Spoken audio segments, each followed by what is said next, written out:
I'll tell you a woodworking story. In my apprenticeship, back in about 1966, I was an apprentice to a firm that made furniture, fairly high-class furniture.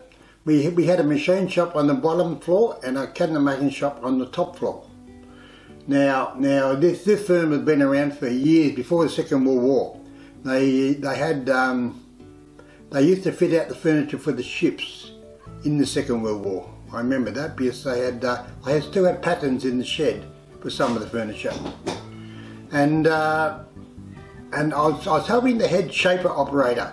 The head shaper operator was named Duncan. He only had 3 fingers in one hand and 4 in the other hand. So he's had a few accidents over the time. He was nearing retirement, and they had 2 shapers there. He operated the main one, but the secondary shaper, they had a new shaper hand in. And this guy was cocky. He knew everything. He was God's gift to woodwork. His safety wasn't what it is now.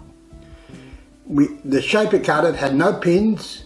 They were just held in by friction. And they were dangerous. And being an old shop, they didn't use that many guards. They used a few, but not that many.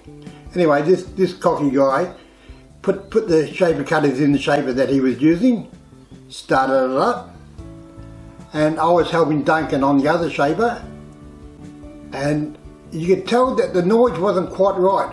Duncan looked over and he put a bit of timber into it, and the cutters let go.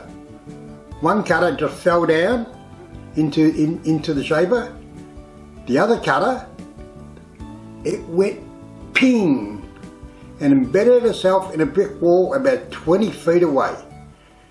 Lucky you didn't kill anybody. It was like a bullet. I'll never forget that. Mate, I was shaking for the next day or so. And anyway, that guy got the sack, of course, but he didn't know what he was doing.